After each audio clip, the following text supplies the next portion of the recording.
Okay, welcome back to Smart Videos for Lab A4. And you've already timelined the mains and the subs, so let's dive into the Sbl calibration, okay? You can stop that pink noise. We're done with that for the moment. And we are going to go over here and go into the Sbl configuration window. You can just click in this upper right Sbl meter here. It will bring up this window. You can also get into it through other ways because it's one of the tabs in the configurator.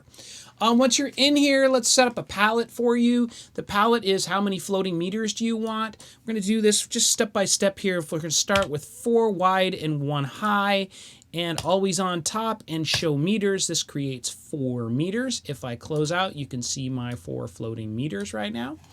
And going back into the configurator, just note here are your 4 meters, the names, their device that's driving it, the input that's driving it, and you can see the settings. And there are many choices for Sbl, but you only get full scale peak if you don't calibrate for the input.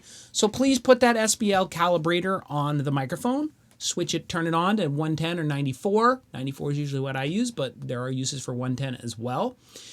You may want to turn the preamp down. I know you just got a transfer curve going, but you may end up clipping it. So if you have to, that's okay. Rational Acoustics recommends just turning your mic preamp all the way down when you're doing Sbl measurements because shows can get quite loud. Anyway, select an input, hit the calibrate button. And this brings up the calibration window. You can see the tone from the measurement microphone on the measurement mic. And hit the calibrate button. And it's going to measure that voltage coming in, the full scale level, and it's going to convert that and going to create an offset so that this reads visually as 94 dB Sbl. So I hit OK.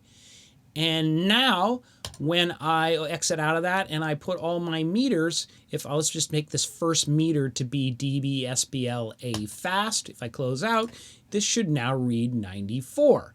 Now you want to set up these meters a certain way for the assignment. It's A fast, A slow, C fast, C slow. You can do this here, C fast.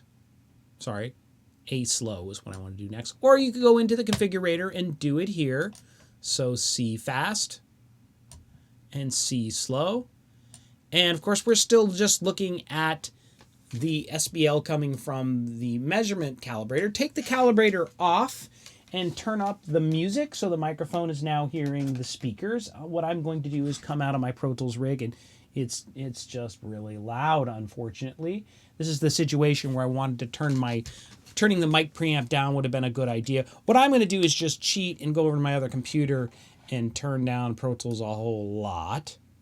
So it's barely coming in, which is kind of cheating, but the levels are wicked loud. Jeez, Eric, what are you going to do here?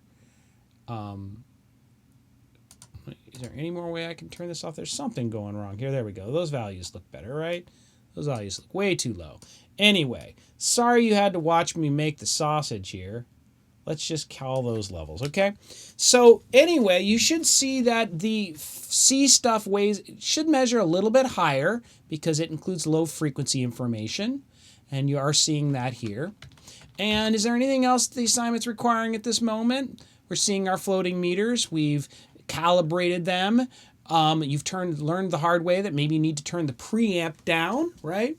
Oh, we got to start logging. So what's really cool about Smaart is it will log all these levels for us, and we can always look at the Sbl history window and see that level. And we'll get back to that in a few minutes here. That was not my intention to open that up right now. We'll close that up and we'll come back to that. But just make sure you got that logging going, okay?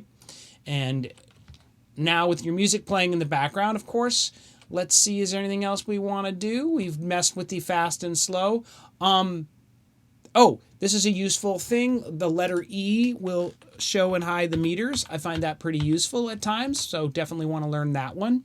And I think that's a good place to stop, and we'll go look at LEQ in the next video. Okay? Excellent.